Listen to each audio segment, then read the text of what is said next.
It's the final push for the playoffs, and teams are looking for their entry into the postseason, so with that push should be some great plays to go alongside it. What's up, everyone? Clutchkey here, and as we get closer to crowning champions here in the spring of 24, it's time to go over the best clips to wrap up the regular season in this edition of the Top Plays of the Week.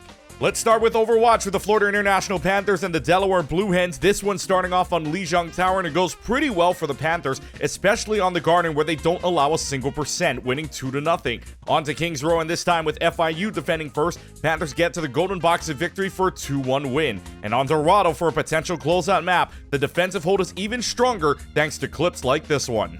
Svengar with Blade as well, but not the resources to really get this one going. Here comes the sound beer. That's exactly what he was looking for. Another dash here as out getting involved. 2 for 1 as Svengar is out here making sushi.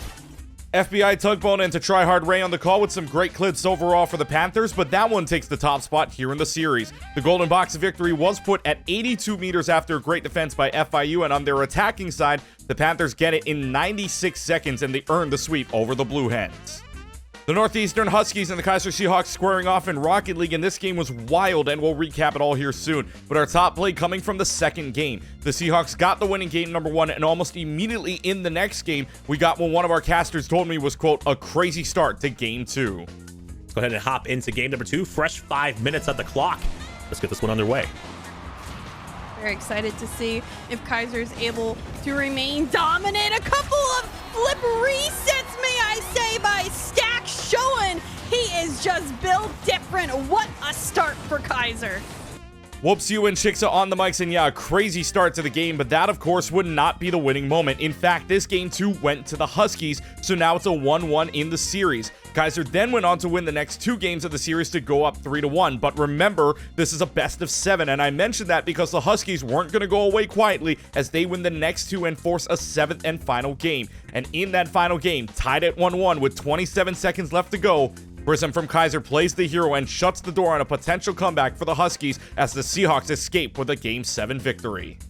The Rams of Farmingdale State and the Eastern Kentucky Colonels face off in Valorant. First map on Ascent is close, and there were a couple of clips we could have used here, but in the end, it was a 13-9 victory for the Rams. We then go over to Split, and in the first half, the Rams were up 6-1, guaranteeing themselves at least a tie at the half. But in round number 8, there are 4 alive for the Colonels and only 1 Omen alive for the Rams.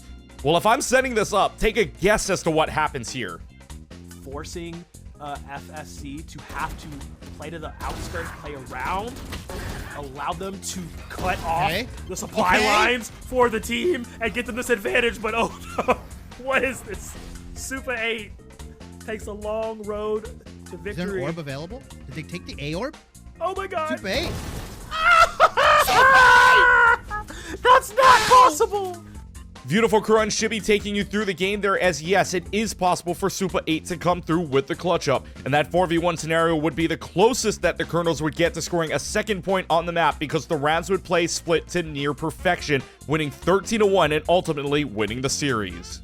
Let's go to Summoner's Rift with the Weber State Wildcats and the Fisher Falcons, and this game has some major implications for the playoffs and the seeding area, but Weber State, knowing a win gives them the 1 seed, starts running away with this game. Early on, just past the 17-minute mark, they are up 17-6 in kills, already looking to crash into the base. Sandy on the Varus, though, will blow this door wide open.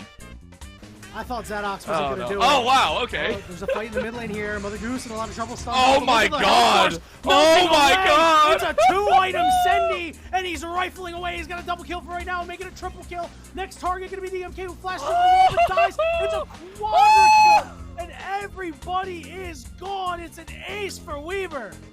Yanni and Orbital on the call, and what a sequence there for Sendy. That would ultimately lead up to a 22-minute finish for the game with no soul but a Baron in hand for the Wildcats. In game number 2, Zadox comes up big with a triple kill early on, and that was just the beginning of a 10-kill game for the Lee Sin, as after 24 minutes, Mountain Soul and Baron in hand, last year's ECAC Masters Plus Division champions, win the series and get the top seed in the Super Elite Division playoffs.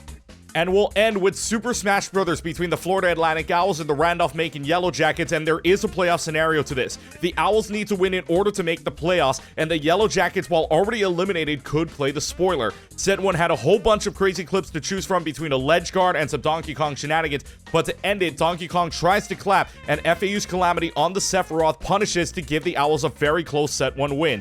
Then we get to set number 2 and it gets even closer. In fact, it goes all the way to a 3-stock versus 3-stock finale again. In fact, it ends up being Calamity and Aeneas again. In fact, we go all the way down to the final stock on both sides again. The only difference, Calamity is on the King K rule. I'll let the guys be the one to close this one out. It's Soy and Kilomiles. Take it away. Footstool instead. K-Rool can make it back with his up B. Now he gets grabbed and back thrown. 99% recovering low, and he clips him just in time. The Nair will knock him off stage. Calamity's forced to recover low once more. Can he get back on? Can he find an opening? 99, and that's going to be another back throw, and he still won't die because of it. Neutral air into the cannonball, and Calamity is clutched up again. FAU are still dancing. They will go to the postseason. Man, what an ending to the final week of the regular season, and just like that, tickets have been punched and we're getting ready for the playoffs. We're going to be taking a bit of a break, but we're returning with the finale of the ECAC Top Plays of the Week for this semester with a special edition of the playoffs. If you want to see what clips could land up on the finale, make sure you check out all the streams happening of the playoffs to see if any clips make it, but more importantly, watch to see who become champions in Spring 24. Thanks for watching, everybody, and happy playoff season to all.